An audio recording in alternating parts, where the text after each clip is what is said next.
Bumblebee. Bumblebee. Turtle. Turtle.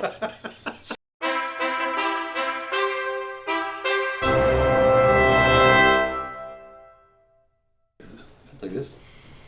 Welcome back to Between Two Rigs. We have lots of great things coming for you today. Special guest appearance by Mr. Vince Salvo, our Midland resident project engineer, performance-driven king of the St. Andrews. He joined us today. I am Jeremy Compton. Y'all all know I got fan mail to read this week because the love came back. Vince, how does it feel to finally make your debut on Between Two Rigs? Feels sweaty. I'm not gonna lie. Leaving West Texas, it is it's a different world over here. A little bit of green grass, a little bit of moisture out there, but learn to live with it. I'm glad I can make it down. Appreciate y'all having me. You made us be hot because I have to turn the air conditioners off to film. The price for fame is pretty high. There is a lot of fame. All right, getting back to our fan mail. This is my favorite section of the day. Let's roll in. We got the comment of the year. Maybe the decade, maybe the last 2 decades. This is good. So we put up our great video last week, like we do almost every week, and Mr. Jake Jensen fired at us. A lot of really good stuff was thrown in here, but the bottom part of this is gold. I came to work with a goatee and will be going home with a mustache. Wish me luck. That's the kind of commitment we need from our fans. We don't need you trying to rock a beard like Mr. Salvo, because obviously he didn't get the company memo that it's mustache only now at DT. We'll be making a change with that shortly after this, but It's highly convertible, just so you know. you can always take some off, but you can't add more. I'm telling you, if you make the commitment like he does, you will not be unhappy. Also, Adam commented, nobody likes losers. Never truer words stated. Thanks, Adam. Appreciate that one coming in there. Sometimes it's good to state the obvious. Sometimes you have to. All right, today's topic, we are going to be discussing our West Texas drilling program. We have worked with an operator out there for a while, different places over the state.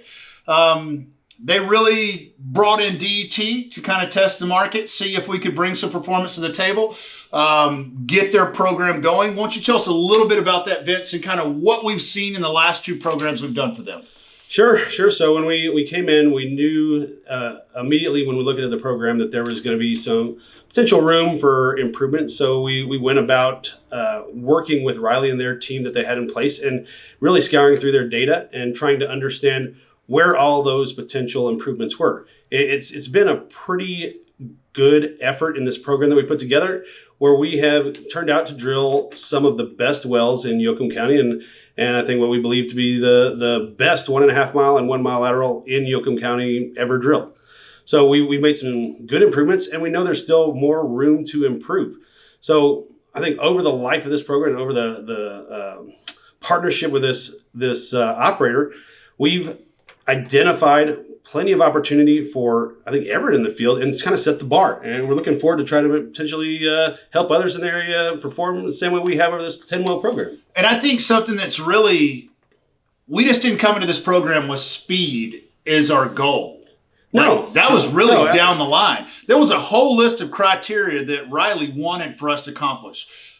Sure. Running Packers, running sleeves. So it wasn't a simple. I think it wasn't a simple program. There's very specific goals that we had in mind, and Riley is a very forward thinking operator, and so they like to try new things and try to push the science of the field. So we were asked to deliver an ideal wellbore. We were asked to look at the operations, understand where we could improve. We went through that, and it wasn't just a let's go push the parameters and see how fast we can drill. It's let's see how efficient we can be. Let's see where we can improve our operational IQ and improve our normal operational task times, right? So the field has opportunities, and it's, I think any of the operators out there could take advantage of them. It's just a matter of identifying them and leveraging that knowledge. Yes. I think something else, that's been really impressive with this is we just didn't go in and drill one fast well. We didn't cherry pick 1 or 2 wells. The consistency from the fastest well to the slowest well is a very small margin. For sure. Yeah, I think so. Over 8 wells drilled at this point. The outliers, the 2 outliers, are both lie within the fastest well of the previous programs drilled through this operator. So what we've done is all 8 wells have basically fallen under the P10 guideline, right? So the top 10% of wells, all of these fell underneath that top 10%. And we haven't done this by just throwing massive amounts of money at it. We're still running a pretty lean mud system, very cost effective. We didn't go in there and put a 3% polymer and say, let's make everything beautiful. You know, we still have a very, very cheap mud system, a very low spread rate. Yep. And we're drilling fast wells, but also not spending much. I think, the goal was to iterate, right? I think the goal was to implement a true engineering process and say that we're gonna iterate, and we're not gonna try to change the world. We're going to try to deliver performance on budget, and we've delivered that over the project. We've also been roughly 10% under AFE for the entire project. Yeah. And you can't do that and come and change everything. So we've iterated and we've stepped and we've learned across the process where we can step back and where we can step forward. So it's a give and take. And like I said, I think an important part is to not jump in and especially in this area, it's a budget area. We need to be budget conscious. We need to be picking up those slack times, the operational efficiencies, and figure out where we can separate ourselves from the past programs, and that's what we've done. I think we've hit most of the high goals.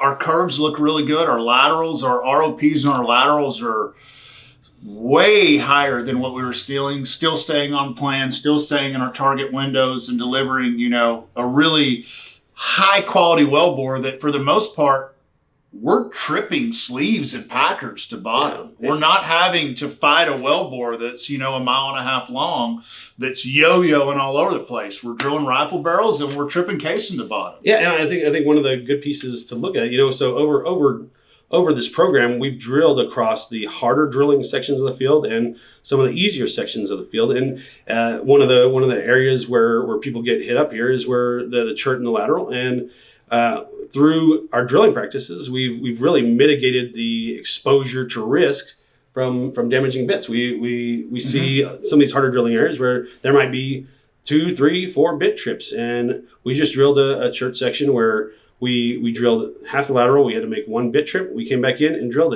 the rest of it with seeing 5% chert. You know, I mean, it's what we're doing is being effective, and we've thought about it, and it's by design. Yes. No. It's all right. All right. On that note, great news coming out of our West Texas division. If you guys want to drill Senator's wells or you got questions, talk to Mr. Salvo. He will be available. And just remember, when in doubt, keep it salty. And we'll be coming back to you next week with some new things on the horizon. We will be releasing DET short clips, which I myself are very excited about because sometimes I get a little long-winded. So y'all stay around. We'll send it out. Don't forget to comment in the sections and let us know how great we are. Thanks, guys.